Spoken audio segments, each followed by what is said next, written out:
Welcome back to Morning Show. This is my favorite part of the show, where I'm not freezing like hell. We got Robert Gibbs here. Robert, thank you so much. You can now tell us. Glad you guys came inside. Yeah, exactly. We're glad to be here. Now tell us where we're going. Well, right now, as we're in the warm confines of where Willie apparently broadcasted for most of the show. Yeah. This is the White House briefing room. Just show a shot of. There you go. The seal to make it all look official. It's official. Yeah. This is where you see Chuck and the other reporters quizzing me throughout the day. How problematic is it having Chuck Todd in here? Yeah. Like, what is it? I talked to folks about maybe moving him back 4 or 5 rows. Yeah. But I haven't heard back on that. Okay. All right. Very good. So you're going to take us back where the magic happens, where Robert Gibbs does his thing. All right. Let's follow Robert back there. Mika, go ahead. All right. All right. Oh, look, you have a staff hard at work. Oh. Yeah, this is. Hey, pretend like you're working. Pretend like you're working. Crisis! Economic crisis! Scare everybody! Go! All right, go ahead. I've never seen them all on the phone at the same How's time. it going? Yeah, exactly. Amazing how. This is the press operation in here? This is the press operation. This is where all the work actually gets done. Yeah. It's just up for show up the hallway. Yeah. Bill Burton. Look at Bill Burton. Hey, Bill. All these guys are here. Bill Burton actually, let the record reflect, Bill Burton eating pizza at 9 in the morning here. So, all right. Very good. He finished the beer right before the camera came through. So He really very is good. eating a hot dog. All right. All right, let's So let's continue the tour. Come right up here. Now, we always heard that when the Clinton administration came in, they tried to close off a door that would stop access because the free flow. Was this it right here? I assume that and those 2 doors right there were those. Obviously, you can see the doors are wide open for a lot of reasons. And keep everybody as happy as they can. And the policy that I have is you'll see the door we're going to go in. Right. Our doors are always open. If you need something, just come on in. Makes a huge difference. All right, so let's walk this way. And just Great. We've already talked to folks. They won't stop you here, Joe. It's all right. It's Sure. all I'm okay. Heavily armed. Hello. How are you? Now we're walking back now. Explain where we're walking back just so people at home understand. You're into where we were was the press office, the press operation. Now you're up into the West Wing. Okay. Right through that door, about 15 feet. Yep. Is the Oval Office. The Oval Office. Yes. So let's go in there. Maybe We're going to surprise the president.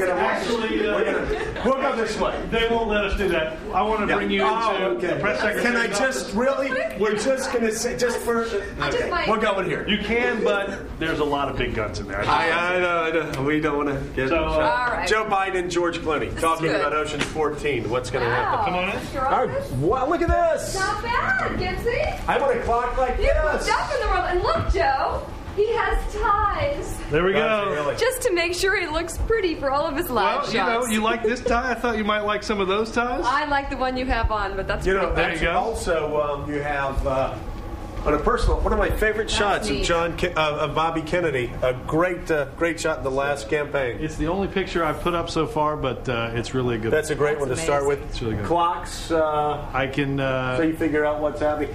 Talk about how long you have to stay here, because everybody that I've ever talked to that works at the White House says it's around the clock. But you're in such a time of crisis right now. Do you ever get to see your family? Very little. Yeah. Not nearly as much as I'd like to. Obviously, I don't. I stole a few hours this weekend to take my son to the Air and Space Museum, which he had a good time at. But I'm here usually about 6 a.m.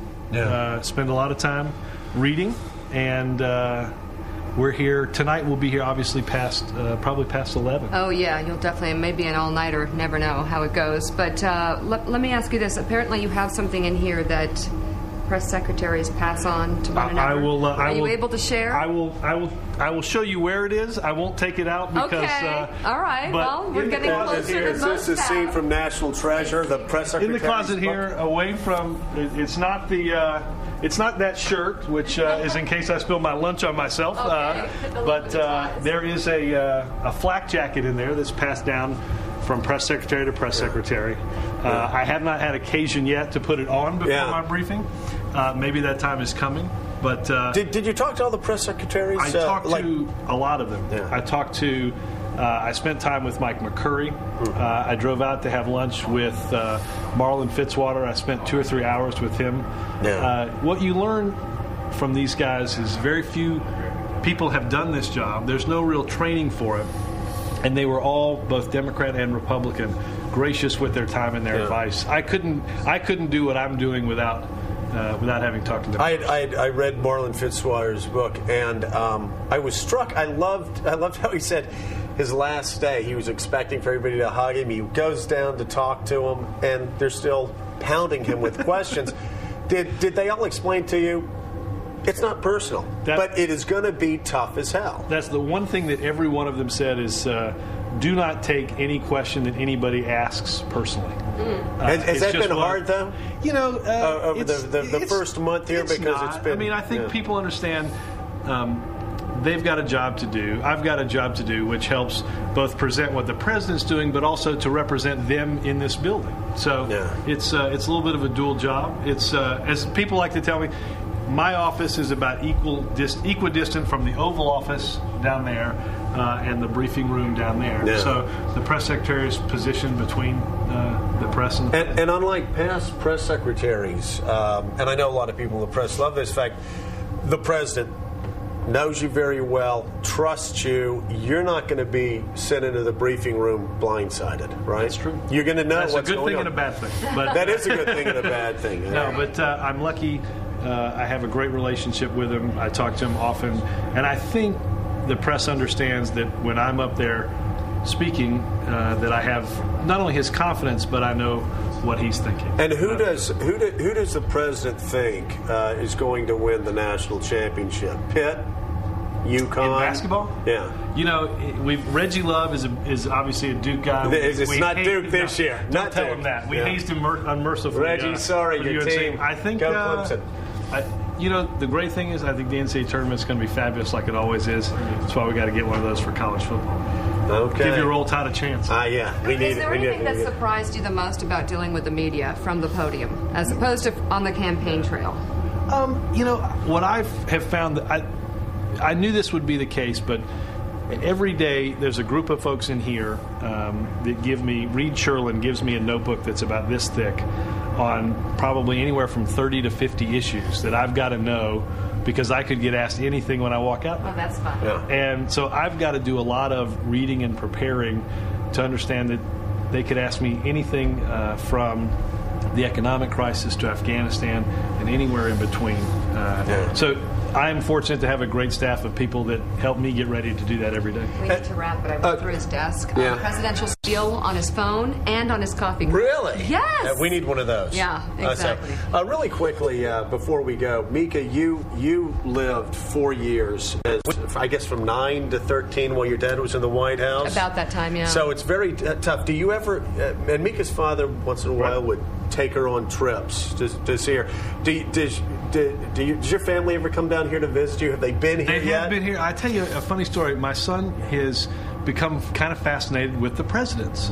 And the president has given him a little Marine One helicopter, a little Air Force One. Yeah. And the first day we walked into the Oval Office, Ethan was looking through to the study, and he looked at his face and says, "Dad, that's John Quincy Adams." Wow. And I said, "That ain't bad." I said, "How do you know that?" He says, "Because he's the 6th president of the United States." And I thought, get on. And how old is he? 5.5. That's very good. He's a little obsessed with the president. It's a Sounds like challenge on the family for sure. But in a way, you all get something out of it. It's just kind of a journey, I'll tell you. No doubt. Well, Robert, that's what I keep telling him. Yeah, it's a journey. It's a you got to keep telling your wife that. So, all right, thank you so much, Robert. And do me a favor. Yeah. Come back in the spring. Okay. We will. It'll be Tommy tie next time. Yeah, it'll be much warmer.